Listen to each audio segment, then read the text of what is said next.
I work for YOUCAN Youth Services.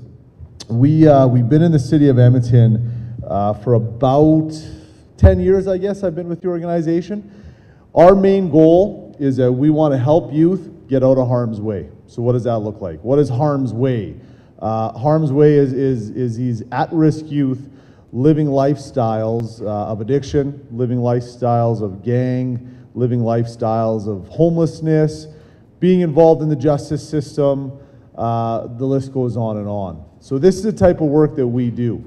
Now, what we try to do to get them out of harm's way is bring them into economic independence through employment. This is a big thing for us. There is a huge untapped market of employees out there in our communities because of how many at-risk youth are out there looking for employment. This is a big thing that we try to do. That was just dramatic. Picture of a knife. Some of our young people are very involved in the justice system. I love Patrick's title of Vice President of Transformation. I think that's incredible. We believe in long-term transformational relationships with the young people we work with.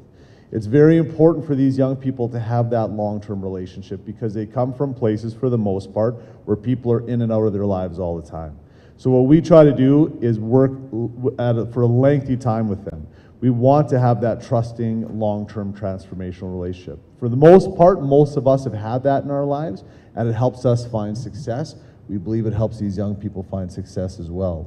We see in youth what they don't see in themselves until they do. We see the potential in these young people. We really believe that the young people we work with, doesn't matter where they come from, doesn't matter their background, doesn't matter their culture, doesn't matter at all where they come from, that they can bring change into their lives and that they can form these long-term relationships. But it's a whatever it takes attitude, as long as it's legal from our staff. We want to bend over backwards for the young people we work with. We want to do everything we can to help them, but it has to be legal. Some people think, why would you put that? There are actually agencies out there that'll hold on to their dope and hold on to their weapons and drive them to drug deals, and we don't do that stuff. They call it harm reduction, I call it stupidity. So for us, we really want to be there for them, though, and it's a 50-50 attitude. We'll do anything for you, but at the end of the day, it's your life and you have to be able to do it for yourself. At the end of the day, we're trying to build sustainability in the lives of young people. We want them to move forward into that economic independence. These are some of the young lads in one of our first programs 6 years ago. We started with 10. Unfortunately, we did end up finishing 6. There's only 5 there. We're missing a guy that day. But all 10 of those, well, 9 of those boys were identified gang members to the police. Very rough backgrounds, some pretty rough young lads. But they came in and we finished, we graduated 6 of them, and those 6 are still working. They haven't gone back to jail. And the biggest reason why is because 5 years later, 6 years later, we still have a relationship with them. We're still connected to them. We're still supporting them. We're still working through some of the stuff with them. Unfortunately, 2 of them out of those 10 did go back to jail, and unfortunately 2 of them died. One of them was due to a stabbing, one of them was drunk driving.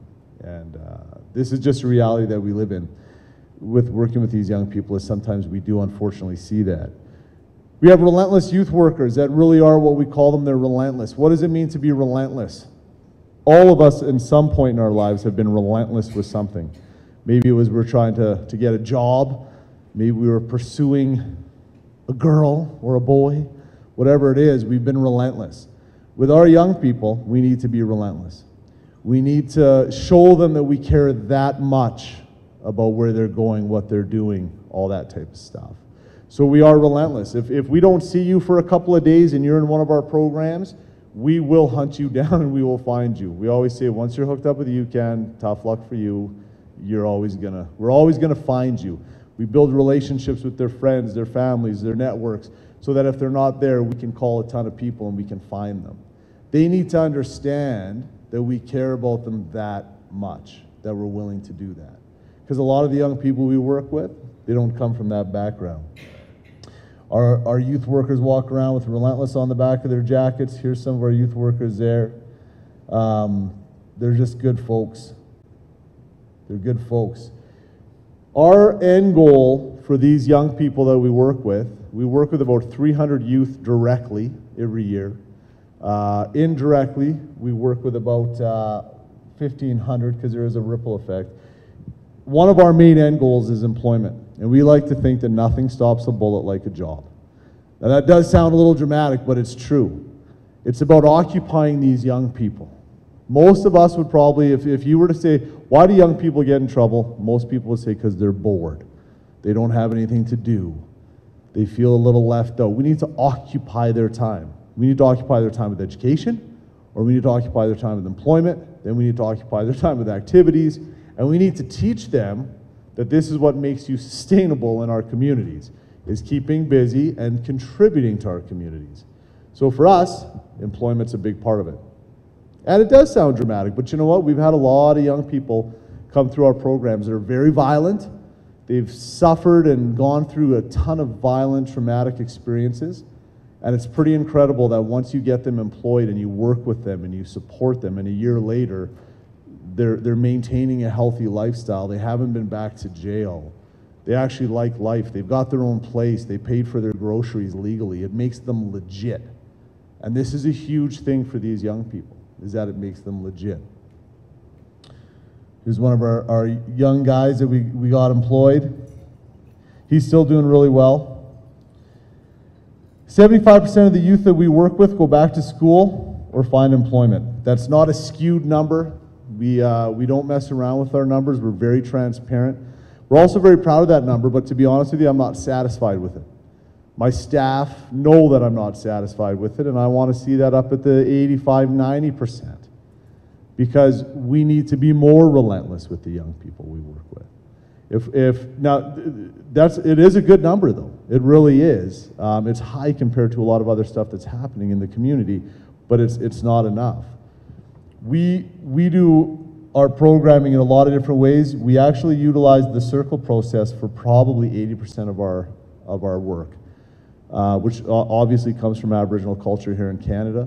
We have all of our staff are actually trained as circle keepers, and we firmly believe in that process. We believe in the word Verto. It's Latin for change or turnaround.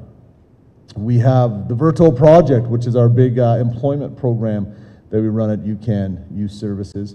And what we do with that program is we bring them in, we try to stabilize them, we try to help them with their housing, we try to help them with some of the main things that they need. And then what we do is we help, if they're not going to go back to school, and you need to understand that some of the young people we work with are from the ages of 16 to 21, some of them are not going back to school. Do we want them to go back to school? Yes. Do we want them to get educated? Yes. Do we think that that is such a powerful thing in their lives? Yes.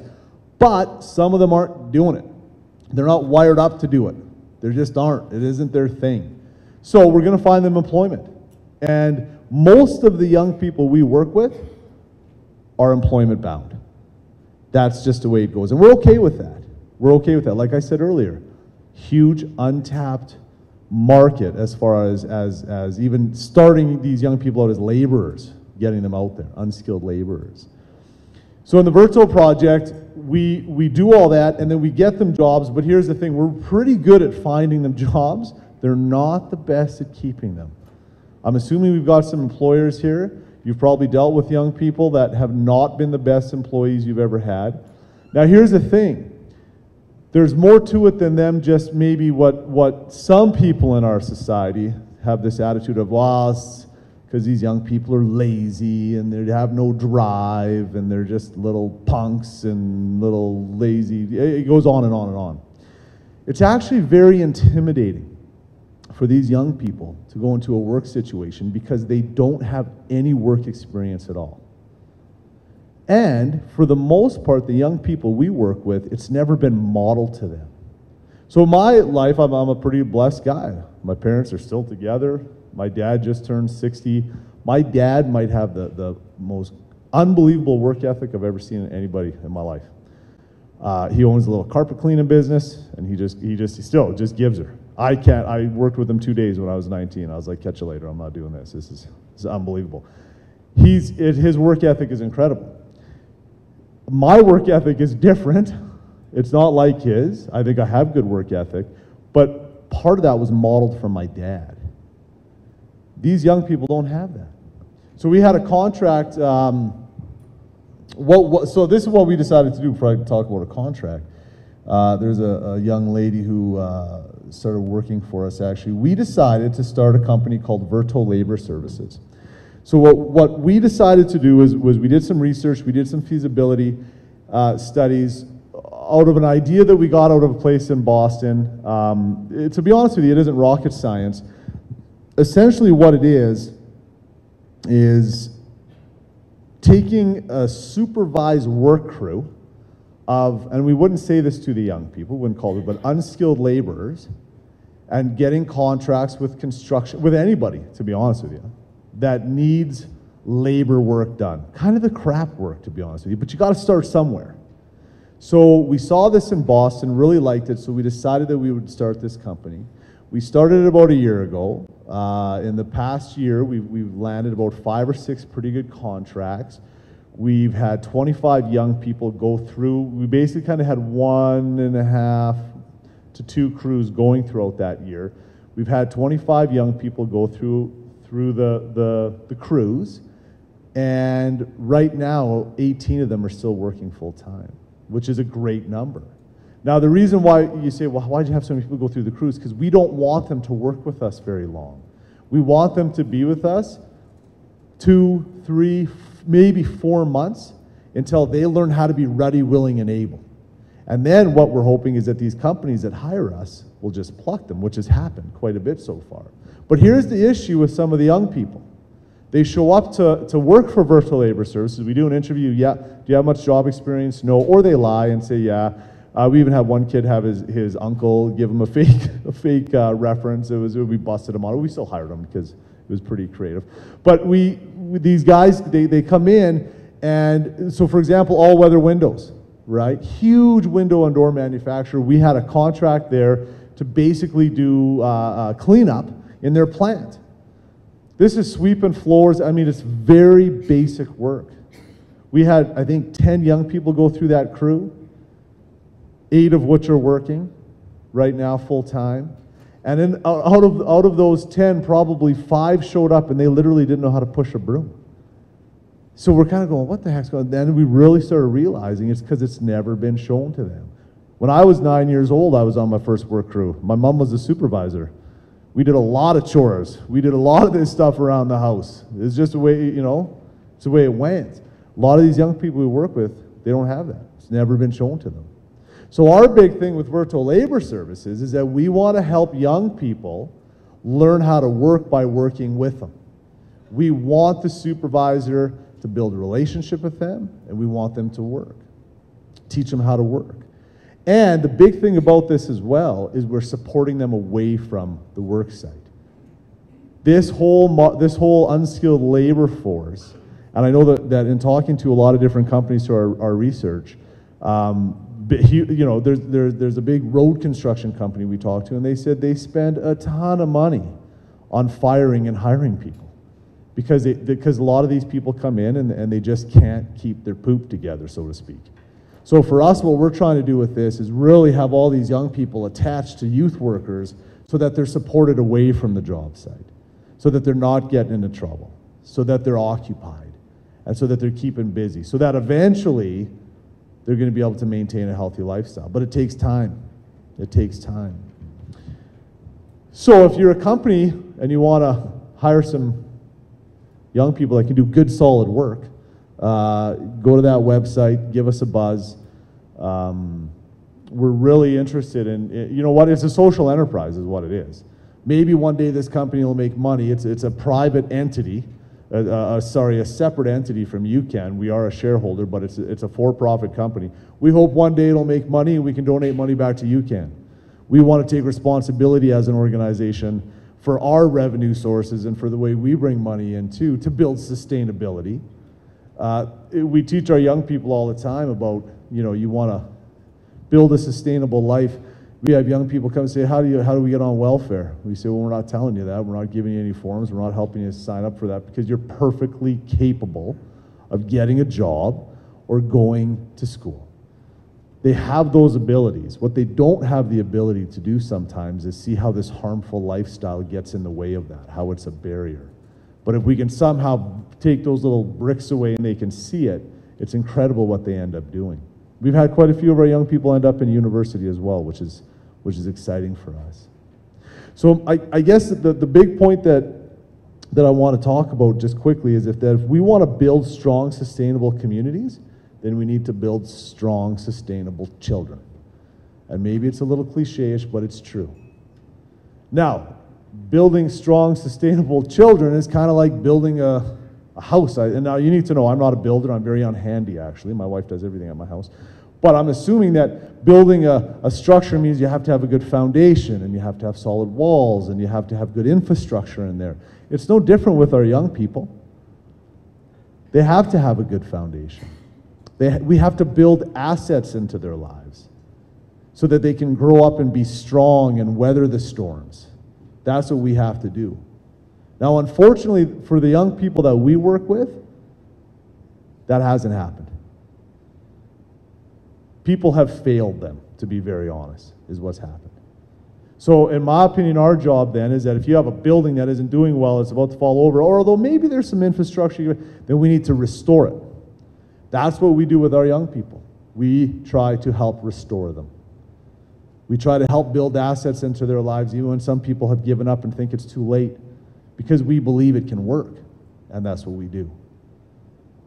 And then what we try to do is build them up to the point where they can actually go into these communities that we all live in. They can get a job. They can be a contributing community member. I always like to say that, you know, it costs, numbers fluctuate all the time, but on average, people say it costs between 125 and 150 grand a year to incarcerate a young person. So to me, I always like to think, let's not incarcerate them, save that money, and let's actually have them working and paying taxes. And I always tease our young people, I say, you go out and you pay taxes and you pay for your buddies to go to jail. You don't need to go to jail yourself.